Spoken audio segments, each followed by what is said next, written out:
આપ જોઈ રહ્યા છો સ્પાર્ક ટુડે ન્યૂઝ। વેરાવળમાં યોજાયો ત્રિવેણી સંગમ કાર્યક્રમ। સર્વજ્ઞાતિ સમૂહ લગ્નમાં જ કન્યાદાન, રક્તદાન અને મતદાન જાગૃતિનો સમન્વય થયો છે। વેરાવળમાં ભાલકેશ્વર મિત્ર મંડળ દ્વારા ચોથા સર્વજ્ઞાતિ સમૂહ લગ્ન યોજાયો છે।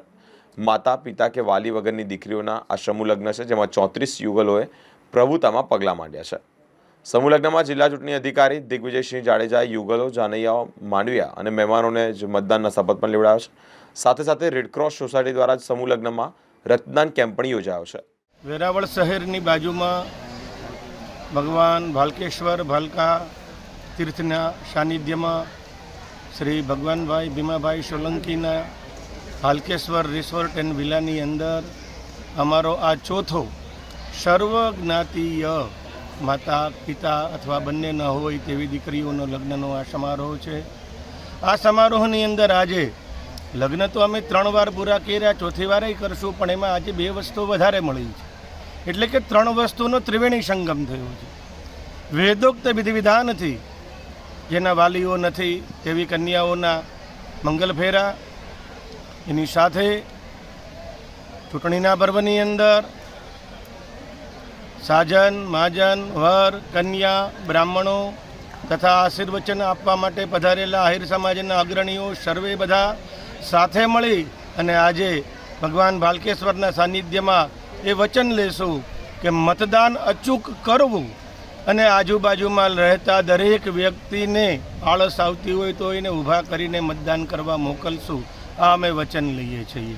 અને ત્રીજું બહુ અજોડ કામ થયું છે કે 2 કામની સાથે મોટે ભાગે લગ્નમાં ખાવું પીવું, નાચવું કૂદવું આ તરફ જ વધારે ધ્યાન હોય છે, પરંતુ અહીંયા આ સેવાકીય પ્રવૃત્તિમાં બ્લડ ડોનેશન કેમ્પનું આયોજન થયું છે। થેલેસેમિયા, અકસ્માત જેવા પ્રસંગો જીવનમાં આવે અને ત્યારે લોહી ન મળે ત્યારે માતા પિતા કે જે તે વાલીઓની કેવી કફરી પરિસ્થિતિ થાય તે અનુભવીને આજે અહીંયા રક્તદાનનો પણ મહા કેમ્પનું આયોજન કર્યું છે, જેમાં લગ્ન પ્રસંગે આવનારા સાજન માજનના, ભાલકેશ્વર મિત્ર મંડળના અને આહિર સમાજના અગ્રણીઓ યુવાનો દ્વારા સારી માત્રામાં રક્તદાન થયું છે અને જે બહુ વખાણવા લાયક અને અનુકરણીય કામ થયું છે। જય શ્રી આ કાર્ય અમે આ ચોથું વર્ષ છે, 3 વર્ષ કર્યા અને આ ચોથું વર્ષ છે। આજે આ વખતે 34 દીકરી છે, સર્વ હિન્દુ સમાજની દીકરીઓ, મા ન હોય, બાપ ન હોય અથવા ગરીબ દીકરીઓ હોય એવી દીકરીઓના લગ્ન કરીએ છીએ અને આવતા વર્ષે પણ આ આયોજન આપણું 5મા વર્ષમાં કરવાનું છે। એના નામ અમે દિવાળી પછી લખવાના ચાલુ કરશું। કાર્ય કરવાનો હેતુ સાહેબ એ કે આપણે કોરોના કાળ જે 2020માં આવ્યો હતો ત્યારે અમારા પરિવારમાં આવ્યો હતો, અમને 2 માણસને પણ એ કોરોના થઈ ગયો હતો સાહેબ। અમે મરતે બેસા છે તો કે બા આપણે આના કરતા અને 1 પણ રૂપિયાની દવા લીધા સિવાય કે હોસ્પિટલમાં જયા સિવાય અમને કોરોનામાંથી અમે બહાર નીકળી ગયા। ત્યારથી એવો કંઈક અમને વિચાર આવ્યો કે આપણે કંઈક પુણ્યના કામ કરીએ।